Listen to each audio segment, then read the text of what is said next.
In our headlines tonight, Anambra State government cancels collection of levies and fees in markets and streets for 3 months.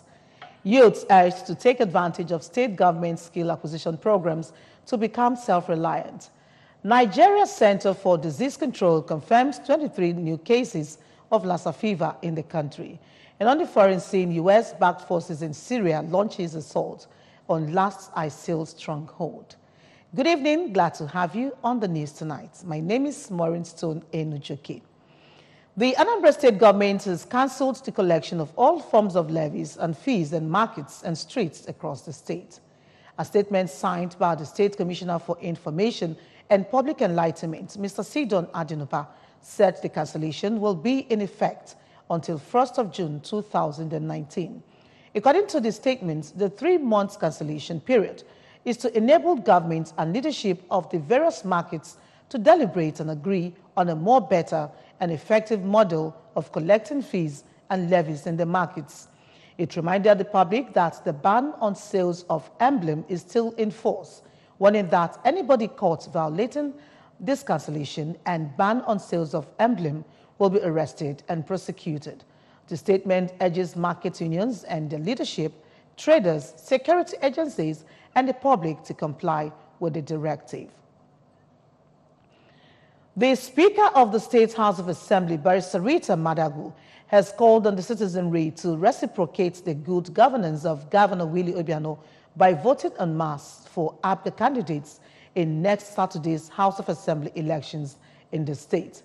Speaking at Upo in the Nnewi South Council area while addressing the electorate in the Nnewi South 2 constituency, Barrister Madagu maintained that the Obiano administration has greatly transformed all the communities in the state through his wonderful community development initiatives. The Speaker, who is the APGA House of Assembly candidate for Nnewi South 2 constituency, noted that she has achieved a lot in areas of construction of water boreholes, classroom blocks, hospitals, markets, as well as giving scholarships and employment to her constituents.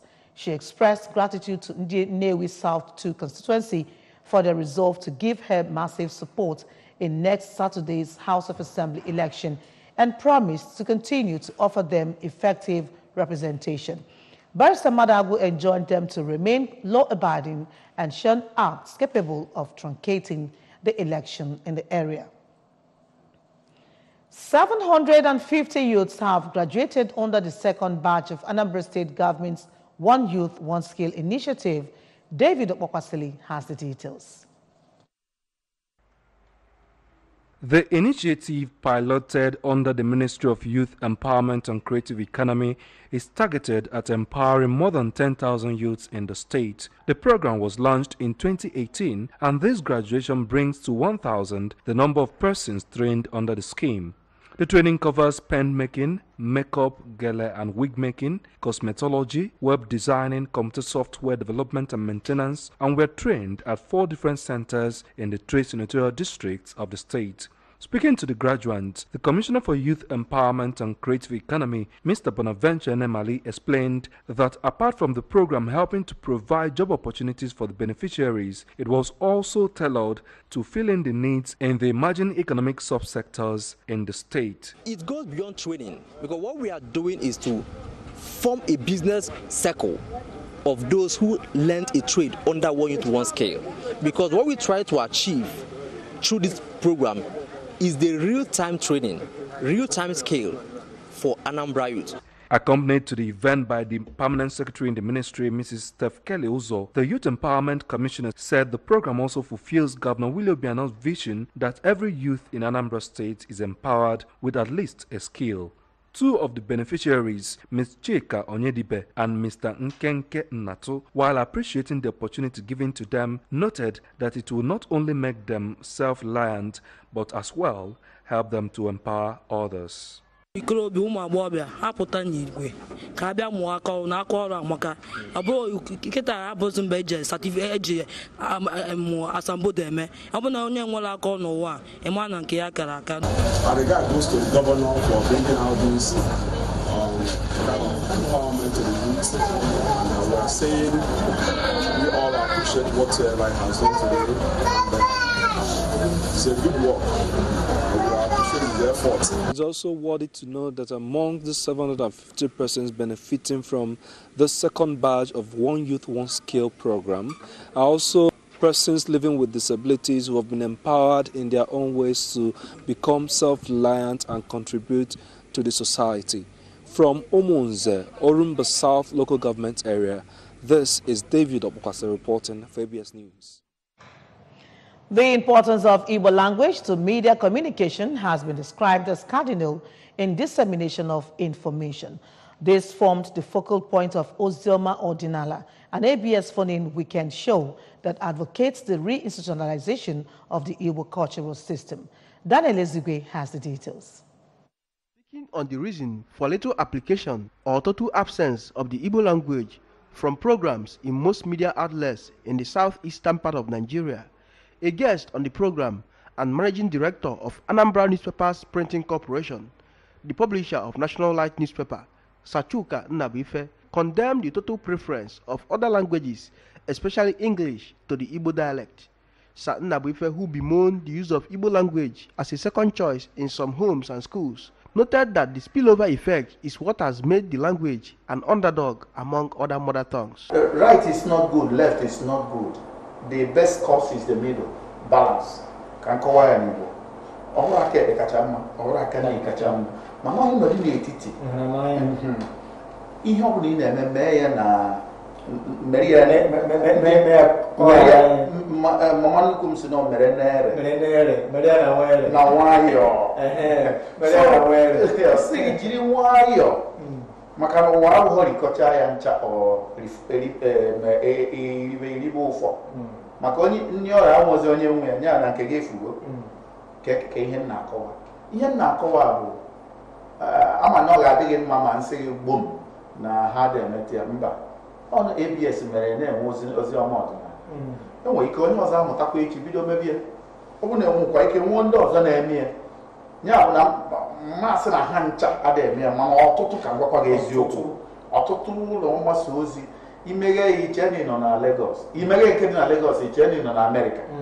The discussants also said that the February 21st World Indigenous Language Celebration should have served as an ample reminder of the value of the Igbo language to not just its native speakers, but to the entire globe, but regretted that the day was barely recognized by Ndi Igbo.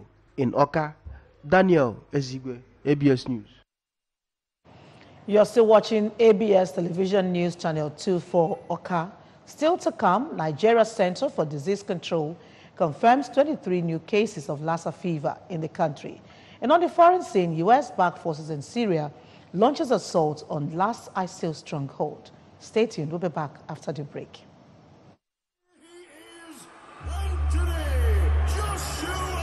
Inner strength? Yeah, that comes from the hard knocks that life throws at us. And we Nigerians, we know all about that. You don't stay down, you get up and fight. Sure, it's about speed, technique, quality of the punches, reach. But the real fight is with myself. It's the power, but it's the speed as well. But I can't carry this heavyweight title by myself. There's always got to be someone in my corner. And that's why I believe in Glow. We have that same tenacity, that Nigerian fighting spirit that makes us game changers. You have to dig deep to be a world champion. Yeah, we Nigerians, yeah, we know all about that. What a fight! Glow, our halo. Heavyweight champion of the world!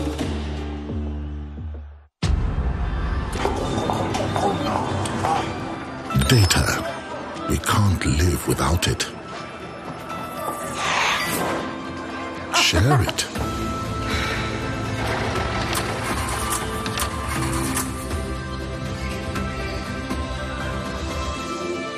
Impress with it.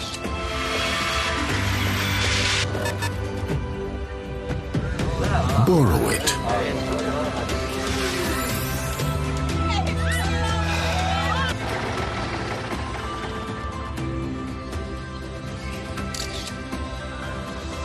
Sell with it.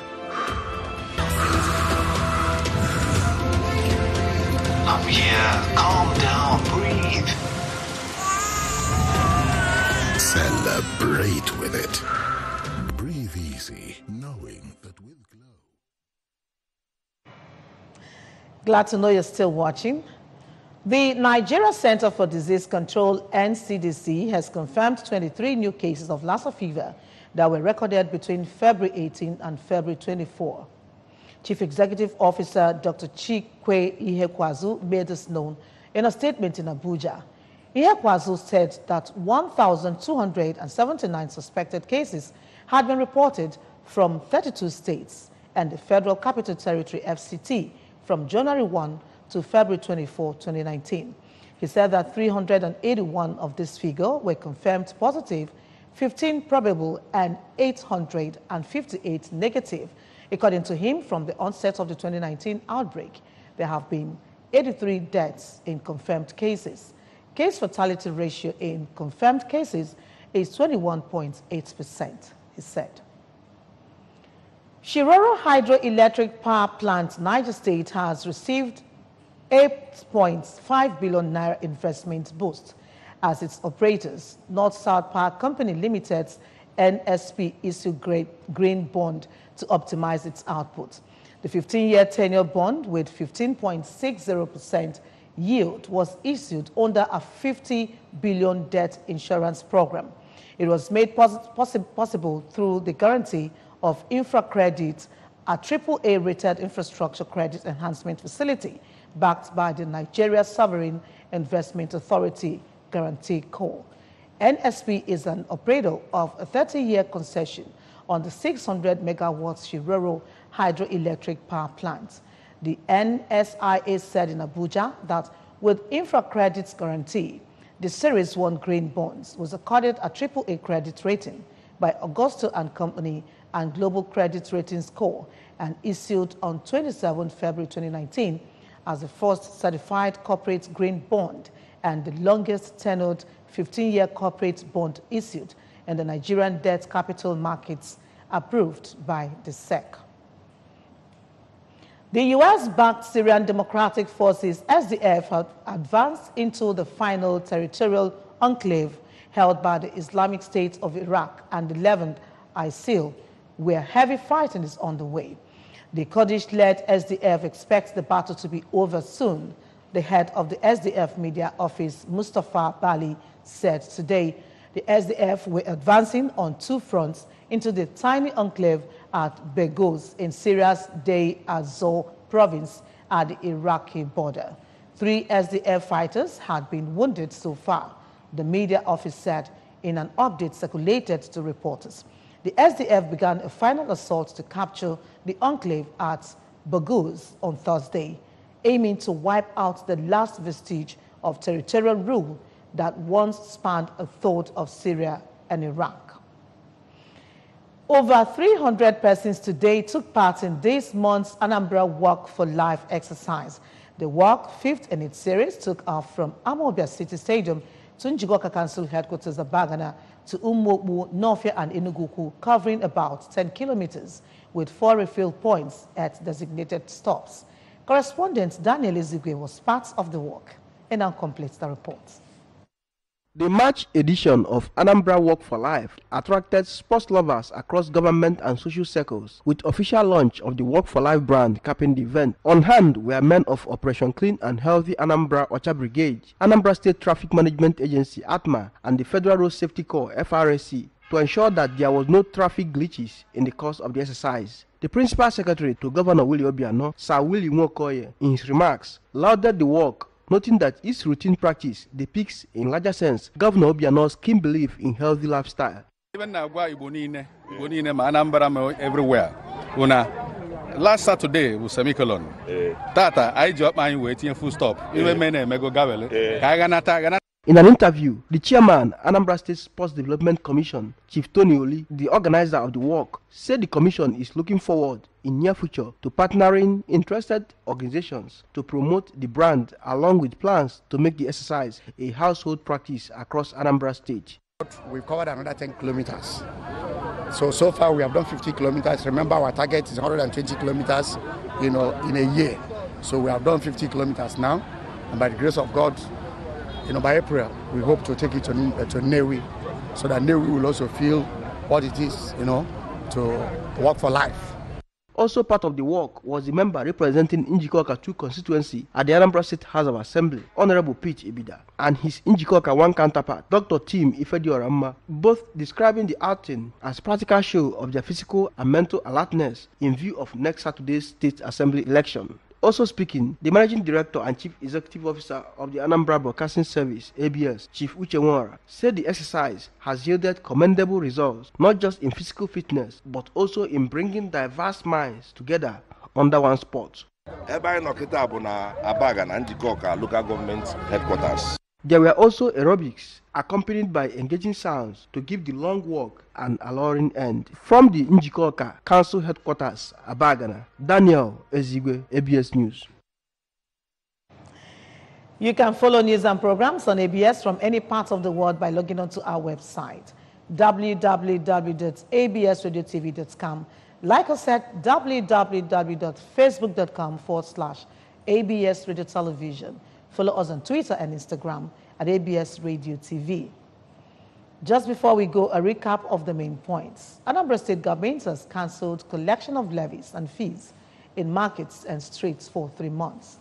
Youths have been urged to take advantage of the state government's skill acquisition programs to become self-reliant. Nigeria's Center for Disease Control has confirmed 23 new cases of Lassa fever in the country. And on the foreign scene, U.S.-backed forces in Syria have launched assault on last ISIL stronghold. And that's it tonight on the news. Thanks for being a part of it. Good evening. My name is Maureen Stone Emichuke.